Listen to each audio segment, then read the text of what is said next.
cannot equal not A. Then there's the law of excluded middle.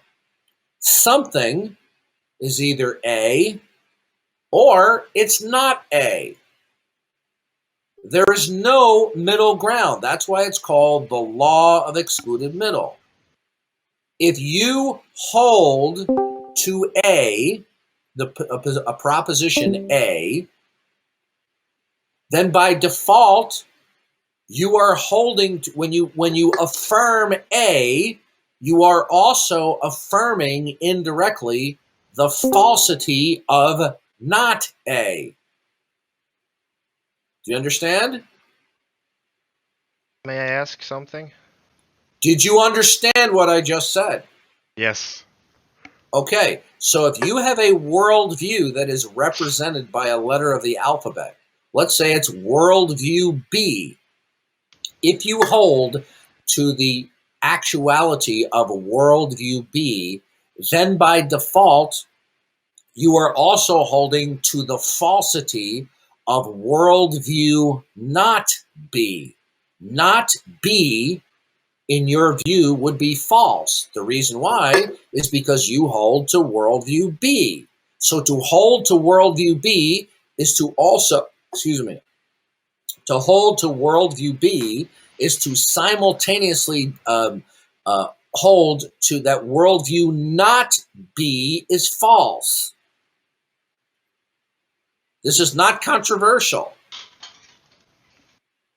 Okay? So Okay. if you do not accept the Christian worldview, then you presuppose its falsity in virtue of your worldview. There's no escaping this. It necessarily follows. That's how worldviews work, right? Worldviews are all-encompassing. So whatever worldview that you speak from or reason from, however you want to represent it, well, we could say worldview K, all right? So if you hold to worldview K, then that means that worldview not K is false in your view. If you do not accept the Christian worldview, right? If you don't accept it, then you are reasoning and speaking from not the Christian worldview.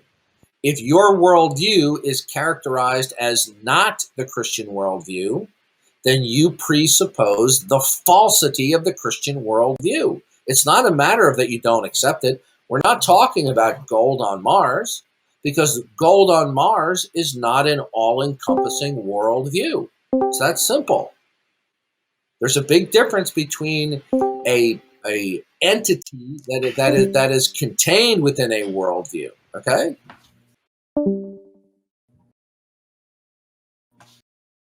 All right, I'll be right back. Do you get it, fam? What he's saying about the worldview? I'm getting what he's trying to say, but I mean, isn't it possible that my worldview is that every other worldview could be possible? I'm not denying nor confirming anything. Isn't that, kind of contradictory to what he's saying? And it kind of, follows the Say path that, of Schrödinger's fam. cat? Fam, say that again. What did you say?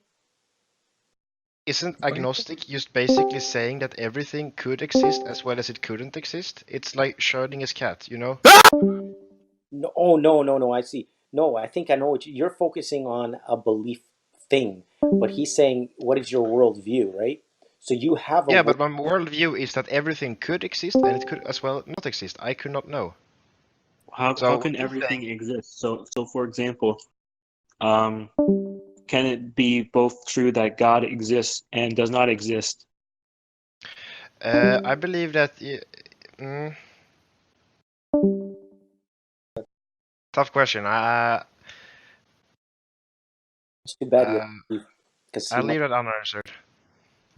Okay, so you're saying like every possibility can be true at the same exact time, and that doesn't make sense. It's incoherent. So it's like No, but saying, have you heard about Schrödinger's cat? Either it is in the box or it isn't. It can't be both. Yeah, According to logic, I'm not even an expert on that, but you're misrepresenting that.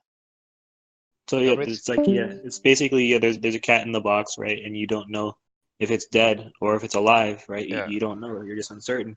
But that doesn't mean that the cat is both. It doesn't mean that cat is alive and dead at the same exact moment. It's just you It don't could know. be. That's the thing. No, it can't be. Where are you It can't getting be that both. from? Where are you getting that? Yes, it could can be, from? stupid nigger. A real gent. But yeah, it can't be. It's either alive or dead. It's just in the box and you don't know. Where is he getting that it can be from? Bam. I think Yeah, what Bam. I think what your misunderstanding is, you're looking at a statement that you're making, right, in your worldview. But I think